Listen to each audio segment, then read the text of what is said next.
वंदे मातरम। स्वागत है आप सभी का। मैं हूं आपके साथ दीपिका सिंघल। शुरुआत करेंगे खबरों की। सबसे पहले खबर देहरादून से है। आपको बताते हैं कि चारधाम यात्रा को लेकर एक्शन में सतपाल महाराज नजर आ रहे हैं। सतपाल महाराज चारधाम व्यवस्थाओं का जायजा ले रहे हैं और आपको बता दें कि विभागीय अधिकारियों के साथ बैठक कर रहे हैं। पर्यटन, पुलिस, स्वास्थ्य और परिवहन विभाग के साथ बैठक की जा रही है।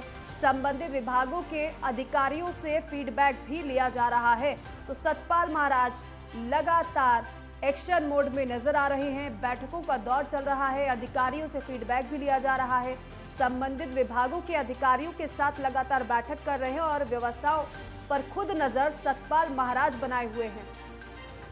तो पर्यटन, पुलिस, स्वास्थ्य और परिवहन विभाग के साथ अधिकारियों के साथ बैठक हो रही है। संबंधित विभागों के अधिकारियों को निर्देशित भी किया जा रहा है सतपाल महाराज की तरफ से। व्यवस्थाओं को कैसे और बेहतर कर दिया जाए, इसको लेकर लगातार विचार विमर्श किया जा रहा है। इसीलिए ये कवायद लगातार जारी है, बैठकों का दौर जारी है। तो पर्यटन, पुलिस, स्वास्थ्य और परिवहन विभाग के अधिकारियों के साथ सतपाल महाराज बैठकें कर रहे हैं। देहरादून से जानकारी है।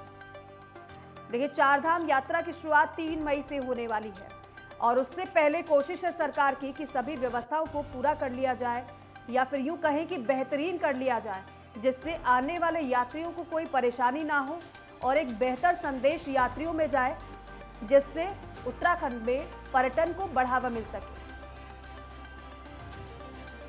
तो कोरोना काल के बाद चारधाम यात्रा की शुरुआत 3 मई से होने जा रही है। आपको बता दें कि मंत्री हो फिर चाहे मुख्यमंत्री हो, सभी चारधाम यात्रा को लेकर सतर्क है। एक तरफ तो मुख्यमंत्री खुद नजर बनाए हुए चारधाम यात्रा पर, कोशिश है कि सभी व्यवस्थाओं को दुरुस्त कर दिया जाए, लेकिन दूसरी तरफ सतपाल महाराज भी अधिकारियों के साथ लगातार बैठकें कर रहे हैं। और ना सिर्फ ये बैठकें हैं बल्कि फीडबैक भी लिया जा रहा है।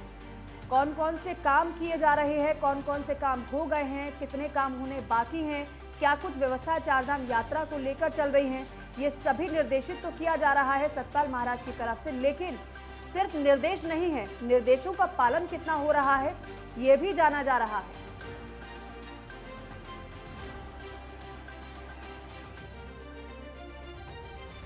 तो मंत्री सतपाल महाराज काफी एक्टिव नजर आ रहे हैं चारधाम यात्रा को लेकर।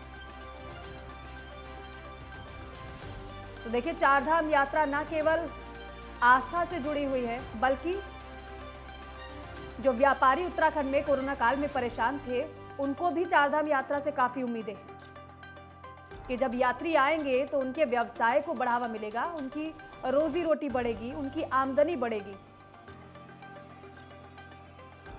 और इसीलिए व्यवधान ना हो और सभी व्यवस्थाएं दुरुस्त रहें, इसको लेकर तैयारी लगातार की जा रही है।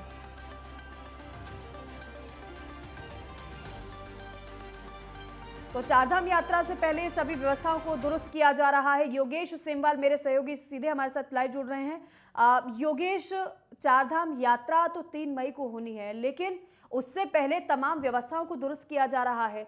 किस तरीके से फिलहाल अभी व्यवस्था की जा रही है? और सतपाल महाराज की बात की जाए, वो भी काफी एक्टिव नजर आ रहे हैं, लगातार अधिकारियों के साथ बैठक कर रहे हैं, खुद मुख्यमंत्री भी नजर बनाए हुए हैं। क्या कुछ तैयारी चल रही है चारधाम यात्रा को लेकर? जी बिल्कुल, अगर बात करें हम चारधाम यात्रा की तो बहुत महत्वपूर्ण है। इस समय अगर बात करें, 2 साल कोरोना की वजह से चारधाम यात्रा बिल्कुल जो है वो सीमित हो गई थी, बहुत कम संख्या में लोग पहुंचे थे। लेकिन अभी की बात करें हम तो बहुत बड़ी संख्या में लोगों ने रजिस्ट्रेशन अभी से करवा दिए। होटल बुक चल रहे हैं, लगभग 1-2 महीने के बुकिंग पहले से ही हो चुकी है। हेलीकॉप्टर सेवाएं बुक चल रही हैं, लोगों की गाड़ियाँ, जो परिवहन से जुड़े हुए लोग हैं उनकी गाड़ियाँ बुक चल रही हैं। यानी कहें कि इस समय काफ़ी उत्साहित वो श्रद्धालु हैं जो चारधाम यात्रा में आना चाहते हैं। और इसी को देखते हुए धर्म, संस्कृति, पर्यटन मंत्री जो हैं सतपाल महाराज, उन्होंने आज एक एक मीटिंग बुलाई है। उन्होंने सारे अधिकारियों को जो है यहाँ पर बुलाया और बोला कि ब्रीफ कीजिए आप कितने तैयार हैं, कैसे तैयार हैं। अगर बात करें इसमें तो पर्यटन से जुड़े हुए भी हैं, धर्म संस्कृति से जुड़े हुए भी हैं, परिवहन से जुड़े हुए हैं, यहाँ पर स्वास्थ्य से जुड़े हुए हैं, यानी कि PWD से जुड़े हुए हैं। जो भी विभाग, क्योंकि ये सारे ऐसे विभाग हैं जो एक सीधे तौर पर जो है वो चारधाम यात्रा से जुड़े होते हैं। उन सभी के अधिकारी यहाँ पर मौजूद है और उन सबसे बोला जा रहा है, वो जो है बातचीत कर रहे हैं, जानने की कोशिश कर रहे हैं कि आप किस तरह से चारधाम यात्रा को सुगम बनाएंगे। सड़क की बात करें तो सड़कों की स्थिति कैसे, उन्होंने जानने की कोशिश की। परिवहन की बात करें तो उन्होंने जानने की कोशिश की कि परिवहन को लेकर हम कितने तैयार हैं। उन्होंने सीधे निर्देश दिए अधिकारियों को, जो है सख्त लहजे में उन्होंने निर्देश दिया कि कोई भी परिवहन से जुड़ा हुआ, चाहे वो टैक्सी वाला हो, कोई बस वाला हो, वो पर्यटक को लूटे नहीं, जो जितना उसका बनता है वो उतना ही ले, क्योंकि कभी कभी ये शिकायतें आ जाती हैं कि एक्स्ट्रा उनसे जो है पैसे ले लिए जाते हैं। तो उन्होंने सख्त कहा है कि इस तरह की कोई परेशानी जो है इस साल नहीं आनी चाहिए।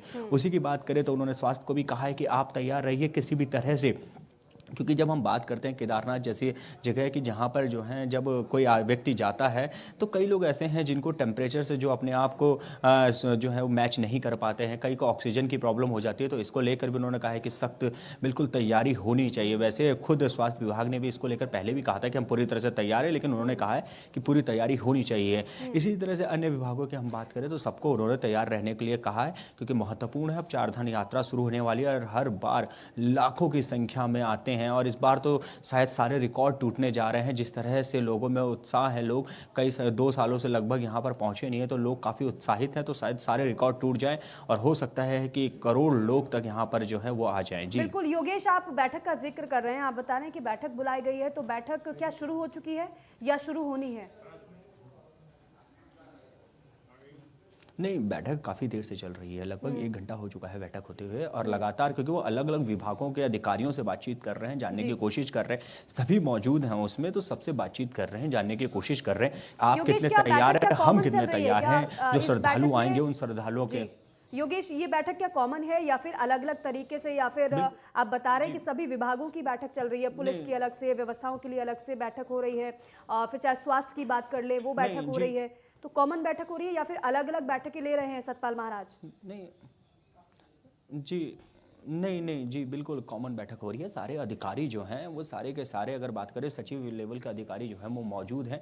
सबकी बैठक यहाँ पर ही हो रही है, एक ही जगह पे है। सतपाल महाराज सबकी बैठक बस सुन वो एक एक करके रहे हैं, जिस तरह से विभागों की बारी आ रही है उस तरह से सुन रहे हैं और एक दूसरे से जो है वो सलाह मशवरा भी किया जा रहा है, क्योंकि एक दूसरे के पूरक है। अगर बात करें हम परिवहन, तो वो PWD की सड़क पर ही चलेगी, तो उसको लेकर भी कि क्या प्रॉब्लम आती है वो एक दूसरे को जानते हैं, इसलिए जो है पूरी बातचीत हो रही है। एक दूसरे अधिकारी से वो बातचीत भी कर रहे हैं, सीधे तौर पर जो सवाल मंत्री पूछ रहे हैं उसका जवाब यहीं पे जो है ओपन जो बैठक है, सभी मौजूद है, मीडिया मौजूद है, वो इसी के सामने जवाब जो है वो दे रहे हैं अधिकारी और बता रहे हैं कि हम कितना तैयार हैं। बिल्कुल योगेश, और देखिए इस बार चारधाम यात्रा तो बेहद खास है और इस चारधाम यात्रा से न केवल आस्था जुड़ी हुई है बल्कि उत्तराखंड का, अगर बात की जाए उत्तराखंड के जिस तरीके से व्यापारियों को दिक्कत हुई थी कोरोना काल में, उनकी भी काफ़ी ज़्यादा उम्मीदें हैं इस बार की चारधाम यात्रा से, और यही वजह है कि सरकार पूरी तरीके से व्यवस्थाओं को दुरुस्त कर रही है और लगातार इसलिए बैठकें भी की जा रही है। शुक्रिया आपका जानकारी के लिए।